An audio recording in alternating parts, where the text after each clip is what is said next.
and welcome to CFC Fan TV. These are mine and Charles. We're going to do it together this week. Player ratings: 2-1 against Newcastle United. Can I just say, Soph, you got serenaded with "We're only here for the Penguin." I did just get serenaded by "We're only here for the Penguin." Maybe we'll give you a little bit of a clip a bit later. I'm so happy this is catching on. I can't believe it. I'm going to have to take that video down. Right, anyway. Player ratings then. Go on. Moving swiftly on. Kepa in goal. I'm going to say 6. Yeah, I would say that as well. Because I think he really should have saved that. He really should have saved that. The header. That's a near post header. It's quite wide of the goal. It's a good header, but that should be the keeper's all day. You know, he got a hand to it and wasn't strong enough, and it was really disappointing actually. Are you getting a little bit worried about that? Because I mean, second game in, I think he probably should have saved one of the goals against Arsenal anyway.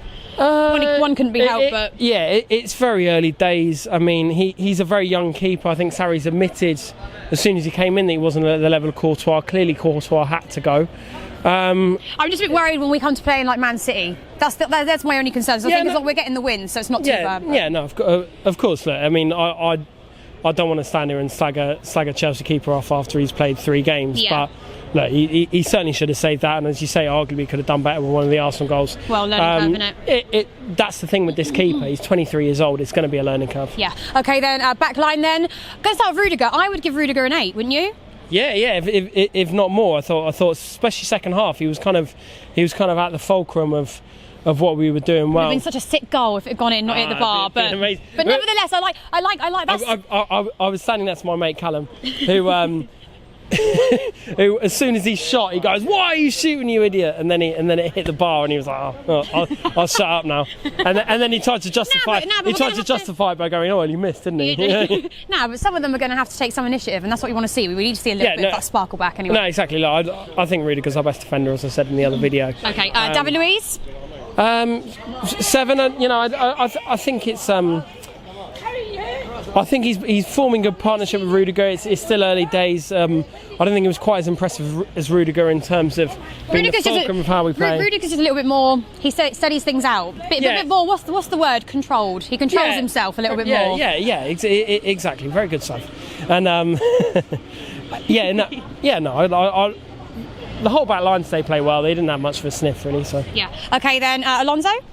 I'm going 8. I mean, 8 if not more. I mean, he's. Now let's give him a 9. Come on, let's give him a 9. All right. Well, look, he won the penalty. He created the own goal. He scored the winner against Arsenal. At the minute, he's the fulcrum of everything good we do. And I understand people have troubles about his general play, but you same as last season, you can't argue with the effectiveness that he brings. Yeah. Dave, I would give him an 8, wouldn't you? Or no. Yeah, I mean, look, I thought he improved on the Arsenal game anyway. Yeah, look, I'm not a huge. Sorry, mate. Fucking drifting off there. Where are you going? I'm not a huge fan of him playing so wide, but it has to be done. He's captain of the side. He's one of the best defenders of the club in the last 5-6 years, certainly. So yeah, 7. Kante. Kante, I'm going to say 6 because I actually don't like Kante playing so far forwards.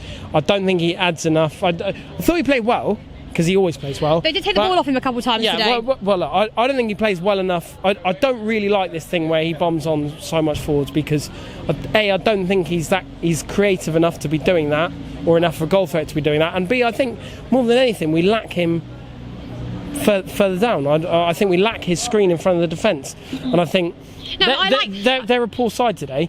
But I like the fact that Jorginho coming in means he can push further at forward, but I think it's at the time and a place. I don't think that's necessarily his main role, if you know what I mean. But it's just nice that he can do that when he can. Yeah, of course. But I mean, look, clearly the tactic is that Jorginho sits really deep, and then Kovacic and Kante bomb on. But when you play the real top teams, and certainly Newcastle are not one of them, I think we're going to run into problems, and I don't think. I think it's just a situation we're going to have to watch carefully, because I don't think Kante bombing on so far forwards and being involved in the attacking play so much is going to be a good thing. But more than anything, we lack him in a more defensive sense. Yeah. Okay. Kovacic. Kovacic, I'd go 8. He's a fantastic player. Mm-hmm. I mean, I thought he was mustard against Arsenal. I thought he was absolutely brilliant. And again today, I thought every time he touched the ball, I thought the whole team got a bit of an impetus. I thought he was quick, he was lively, he was sort of incisive in his passing, he was tough in the tackle. Yep. I think we've got a great player on our hands. Okay then, and then last at the midfield? Jorginho. Yeah, look, I mean, I didn't really, if I'm being honest, I might have been too far up. I didn't really notice him as much today. Well, no, the thing is, you won't, because my focus is more on the wings, if I'm being honest. We've had such good possession. I mean, he's key to all of that. You know, we've not been that troubled going with our backs to goal. So I think that against Arsenal, I thought he was very good, but I thought he lacked a little bit of cover going back, which is the problem I've talked about with Kante. But yeah, no, I mean, 7 for Jorginho. I thought when you have so much of the ball, he's going to be key to it, isn't he? That's what he's brought in to do. Yeah. Okay then. Let's start with Morata actually. 6 for Morata for me. Nothing really went on there. No, I thought. I think he's playing better than he was. I don't see the kind of the flailing about and the lying on the floor. But I don't think he held the space well enough. I don't think he created enough chances. Do you know with me what it is he needs, for him to get a goal, normally he needs a lot of service, or he needs like a lot of backup as well. He doesn't really have that, oh, okay, I'm going to take my own initiative here and do something with it. Which is what he lacks. Exactly. And I think Giroud automatically, when he came on, kind of offered too easy for defenders to get into him. Offered a little bit more of that. Yeah. So I mean, I'd like to see Giroud start a couple more games, okay. and I'm still not convinced with Morata. I've got to be honest. Right, Pedro, I'll go 8. You know, he obviously tires when it gets to sort of 70 minutes. You know, but you know, he's an experienced player. He's not a young player. Yeah. But in this system that we're playing, Pedro grew up playing for Barcelona. Like he's going to be a crucial man this season. It's the first game he's not scored in.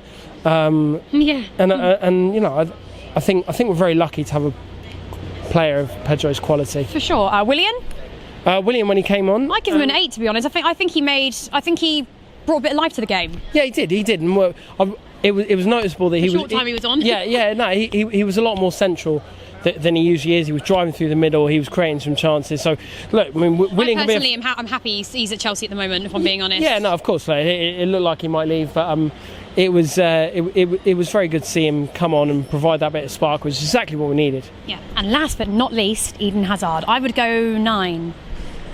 Yeah, I mean, I'd probably go a little bit less than that. I'm not saying I don't think he had the greatest first half. No, but none of them did though. I'm trying to base it on the fact that we got a result. I don't think it's that he didn't have the greatest first half. I think by necessity he was just playing a little bit too deep. But he's clearly our most important player. I'm going with a 9 because of the penalty. Yeah, he took a wonderful penalty, as you say, and no, because there are a lot that would fall under pressure with that. It was great to see him start, and you know, as we go on, you know, it's the first game he started. We got Bournemouth next week, and you know, he's going to be ever more key to us, and it's great that we kept hold of him, and he's clearly going to be our most important attacking player going forward. Okay, and let's give Sarri a rating. How do you think he's ever team out in his substitutions? I thought it was good. What are you going to go with? Oh, put me on the spot. I'll go 8. I think the lineup that he started with is our best lineup. And I thought he changed it when he needed to. I think Pedro was tiring, and like you say, he brought Willian on, who added a bit of spark to it. I think Giroud was a good addition, and Kovacic was obviously tiring, so obviously he brought Barkley on. But more than anything, like I said before, we know this team can do the possession and the passing, even in this short time that Sarri's worked with them. But this is the first time we've seen them be really resilient. We've conceded a bit of a spawny goal, and we, like you say, we casted our win. Last season, that's 1-1. Oh, 100% all day long, if not worse. Or probably 1-0 to them. Well, look, I mean, if not worse. We were in May, it was 3-0 to them. Yeah, we ain't sitting together again, Charlie. Oh, okay, no. Those are our player ratings. Comment below what your player ratings. I'm sure a lot of you will be a little bit mad with how we played in the first half. But again, they were always going to set out defensively. So yeah, comment below, let us know your thoughts, and we'll see you at Bournemouth.